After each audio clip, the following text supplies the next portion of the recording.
Hello, everybody, and welcome to the third ever episode of Lombardi Party. Wow.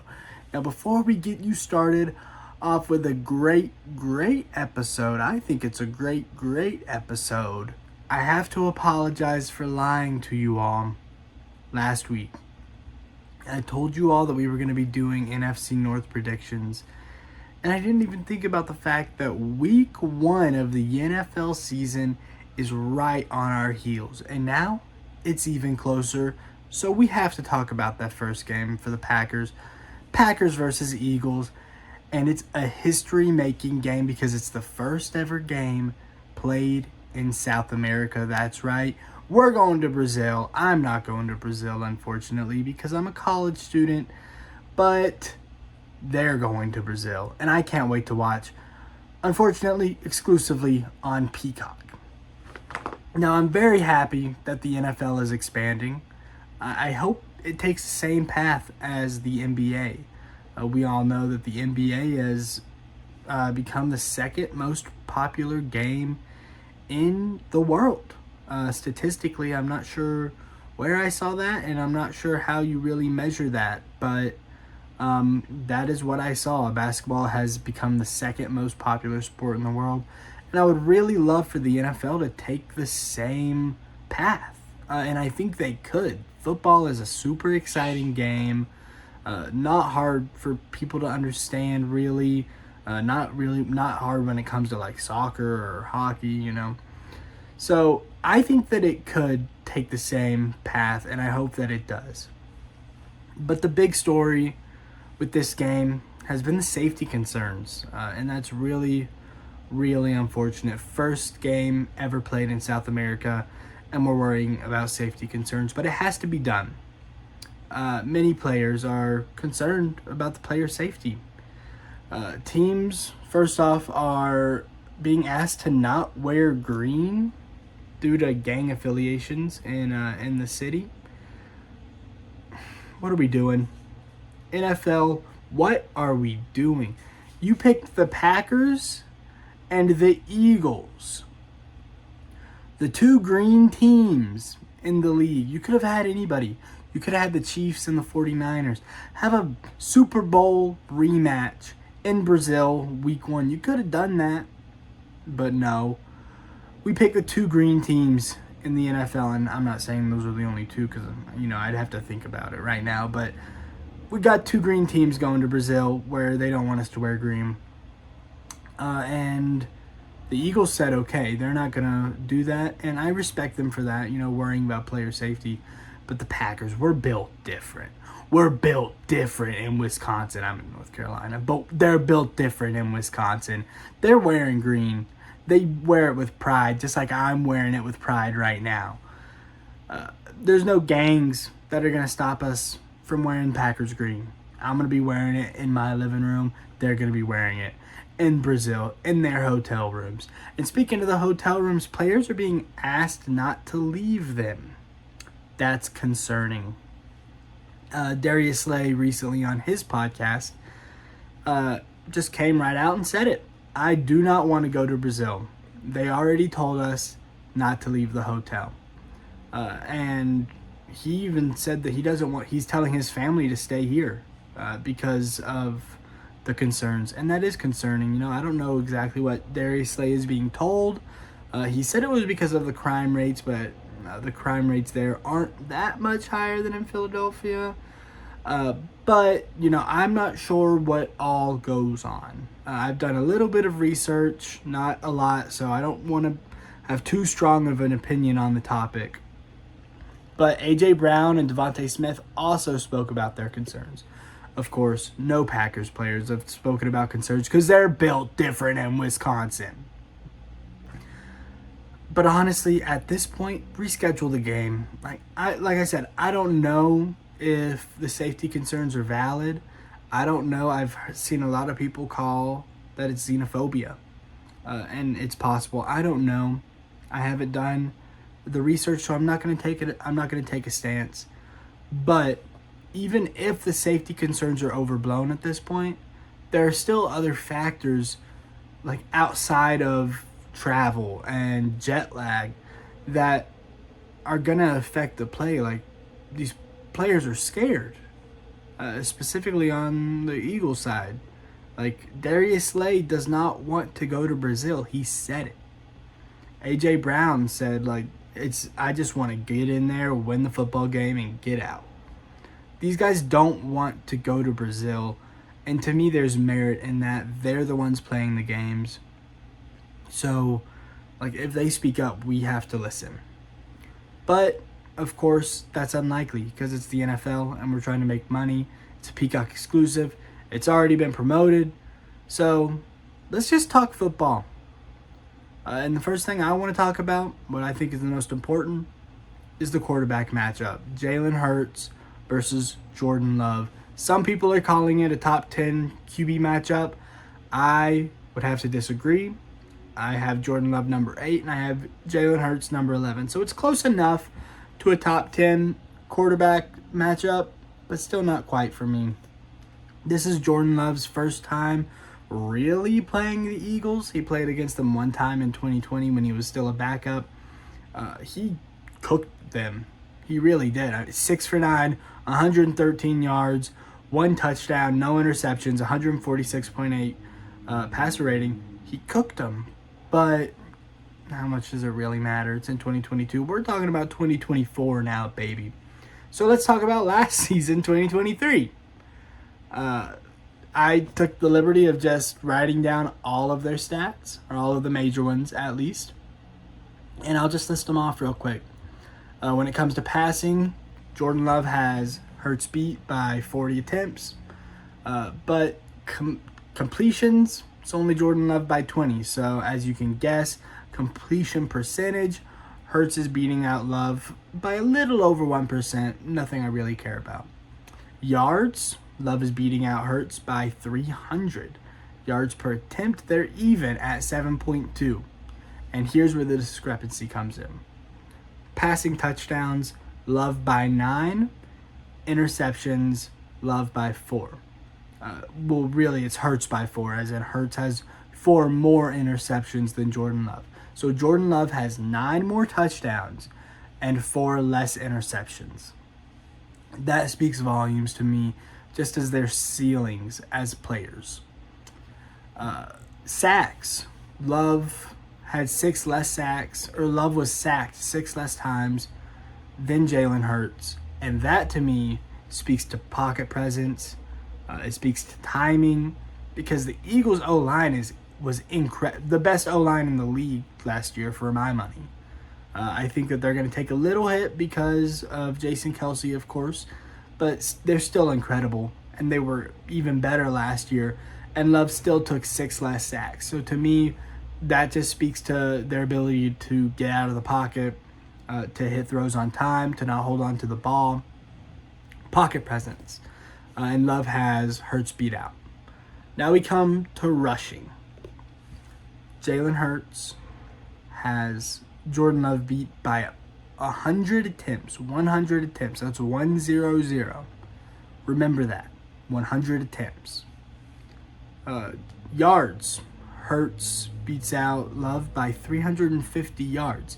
And now you may think 100 more attempts and only 350 more yards. That's not as many as I would have thought. And that makes sense, because when it comes to yards per attempt, Jordan Love is beating out Hurts by a full yard. When it comes to 20-plus yard runs, Love is beating out Hurts by 3. Jalen Hurts only had 2 20-plus yard runs last year, behind that insane O-line. And then when it comes to touchdowns, Hurts is beating Jordan Love by 11. That's inflated by the tush push, by the incredible, basically new move that the Eagles created that nobody could stop. So we'll see a significant drop there. That's my bet. So Love is just better all around at this point. There's no argument I can really see. You could talk about completion percentage, but it's 1%. there's just no argument, really. No good faith argument. Love is better than Jalen Hurts. And I expect Love to take a leap. I don't really expect Jalen Hurts to take a leap. So I'm taking Love in the QB matchup, of course. We go to the running back battle. It's Saquon Barkley versus Josh Jacobs. Sorry. And Saquon's better in basically every statistical category. He's just a better running back. And I'm okay with that.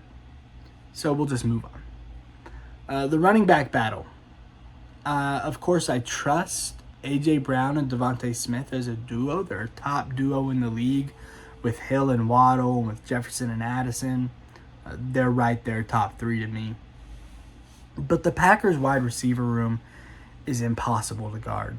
You have Reed, you have Wicks, you have Dobbs, you have Watson, and then you can even go further with Bo Melton and Malik Heath. There are so many pieces, and Matt LaFleur just knows how to work every single one of them. He's an offensive genius, and this wide receiver room is just impossible to guard. We heard players talk about it last year. St. Brown said that the offense is just different. Browns players said that this offense is just different.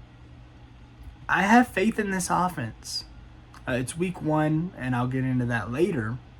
But I have faith in this offense. So I'm definitely taking the duo of A.J. Brown and Devontae Smith. But in terms of wide receiver rooms in whole, give me the Packers.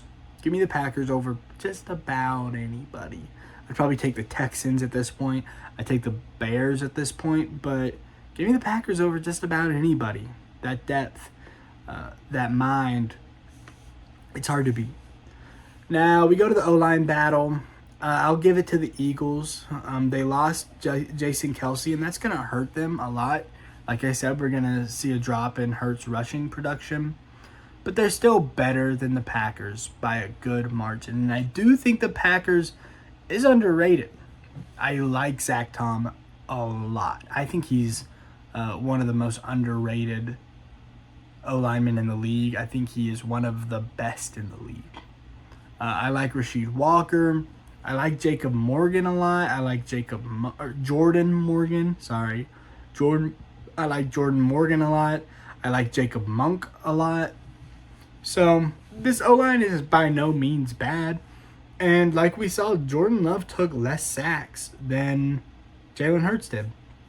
So I have faith in the O-line. I'm not super worried about that. I like us in the trenches, and that is always a very key component to winning a Super Bowl. And this is where I really want to harp on the battle of the defense. The Eagles' defense last year, awful. It was terrible. Especially with the names they have. Jalen Carter, C.J. Gardner-Johnson, Darius Slay. These are really, really high-end defenders, and they just did not produce like they should have. The Eagles last year were the 26th defense in the league in terms of yards per game. 356 allowed yards per game. That's a lot. Too many. They were one of 3 teams in the league to allow 50-plus touchdowns. They had the 31st best passing defense, 253 yards per game. That is gross. That's gross, especially when you look at the teams that the Eagles played, because that's where they got all their wins. At the beginning of the season, Jalen Hurts was an MVP candidate because they were just beating up on these weaker teams. But they were meant to do that. Look at the names you've got. Jalen Hurts, A.J. Brown, Devontae Smith. When you've got names like that, but you don't really have the team set up, you're supposed to beat up on bad teams. So the fact that they were still allowing 253 yards per game to just some awful, awful quarterback play, I mean, it's embarrassing. It's really, the more I think about it, it's just, that's bad. They were a top 10 rushing defense, so I'll give them that. But in this matchup, like, you're going to need to be a good passing defense because you're facing Jordan Love. And that's the point that Jordan Love is getting to, by the way. It's not like, is Jordan Love going to play good? No, you're facing Jordan Love, so you better be good. Like I said, they got all those names on defense. I also liked Cooper DeJean. I wish the Packers would have taken him, but they passed up on him. Nolan Smith Jr. I like. So I expect this defense to take a step up from last year. I don't think it's going to be great, but I think it's going to be better than it was. The Packers defense, though, I think is going to be great, and it's for one reason. Joe Barry is gone. Hallelujah. Start singing. Raise the banner. Raise the banner. Like, this defense is going to be good under Jeff Hafley. I like Jeff Hafley a lot. I love his energy. I love his schemes. I love the players we brought in under him. I love his staff. I like him a lot. But anybody is an upgrade when it comes to Joe Barry. He single-handedly lost us the Bucs game. Absolutely atrocious defensive play calling. He lost us that Bucs game. I remember sitting there watching Chris Godwin go off, thinking, like, is this the best wide receiver 2 in the league? Chris Godwin and Baker Mayfield were eating us alive. And I like Baker Mayfield a lot more than a lot of people. But come on. Joe Barry was just awful. But now we have Jeff Hafley, and now we're adding pieces. The secondary improved massively. Xavier McKinney was one of the best pickups of the entire offseason. So underrated, such an underrated move. He's a great tackler. He's a great mover. He's got good instincts, and he's going to cover up the holes that we have in this run game and in this pass game. I don't understand why he wasn't being talked about when he came over. Like, this was our biggest hole. Safety was, in my opinion, the Packers' biggest need, and we filled it with one of the best safeties in the league. This defense is going to be scary, y'all. It's going to be scary for teams to play, just like our offense is already scary. Then we added Javon Bullard, I believe is how you say his name, and we added Evan Williams. Both have looked very good in training camp and the preseason games. I liked both of them a lot in the draft. Evan Williams has all the tools he needs, and Javon Bullard is so smart for his age. So I like both of them, and I think they're both going to contribute immediately. I believe Javon Bullard is starting beside Xavier McKinney, and I don't know if Evan Williams is starting right now. He was, a 7th-round pick, so I don't know if he's starting, but both of those guys are going to be good, and I'm excited to have both of them. Now we move to the linebackers, which also saw a huge upgrade because of Edgerrin Cooper. He was one of my favorite picks in the draft. I no hyperbole when I say this. I think he's an all-time great. And I think he's going to be there. His instincts, the strength, the tenacity that he plays with. Right now, he's not a starter on the depth chart. He will be there by the end of this year. And he's going to be a core piece of the Packers for a long time.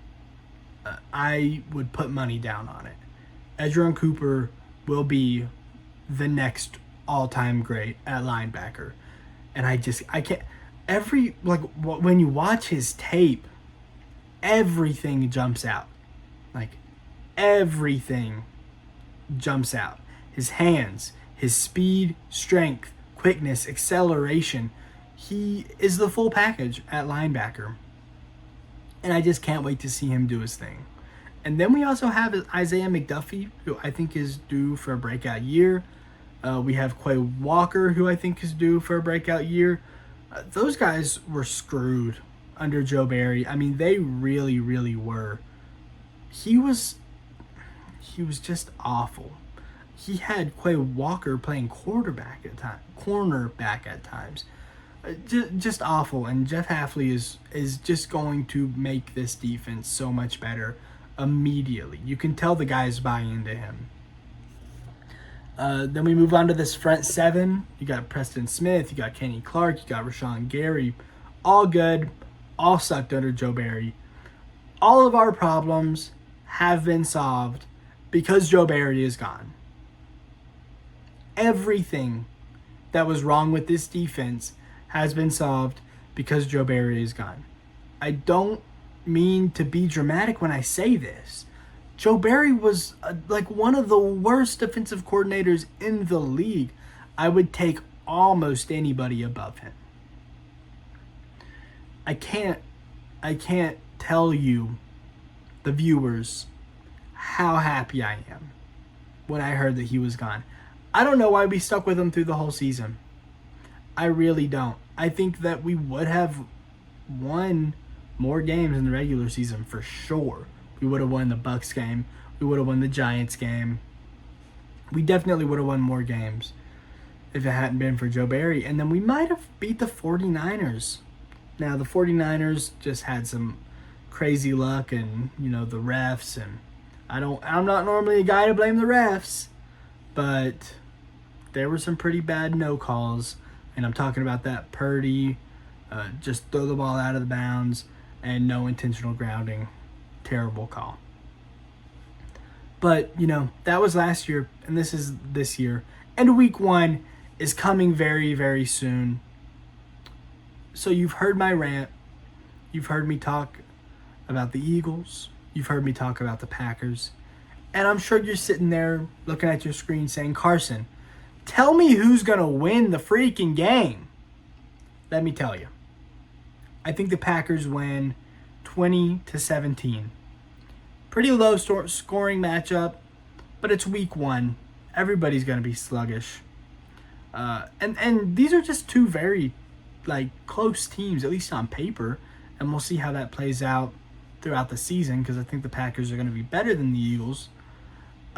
But it's week 1. Everybody's sluggish. And then you've also got a time difference. You've also got jet lag. And then in the back of everybody's mind, you've got safety concerns to put on top of it. Just reschedule the game. Just have it in Green Bay. Have it in Philadelphia. I don't care where you have it. Have it where these people feel safe. And like I said, I'm not taking a stance on if I don't even remember what city they're playing in, but if that city in Brazil is safe. But I know that these players are worried about it. And if the players are worried about it, I'm worried about it because I want them to be on their A game. I don't want to beat the Eagles if Darius Slay is worried the entire time. I don't want to beat the Eagles if A.J. Brown and Devontae Smith are on their A game because they're worried. Let's just move it. What's the problem? And the problem is, of course, money because that's the NFL. But we can get into that another time because that is my show today. Thank you all for sticking with me for these about 25 minutes. Thank you all. And I can't wait to talk to you after the Packers win this game. And I'll see you then.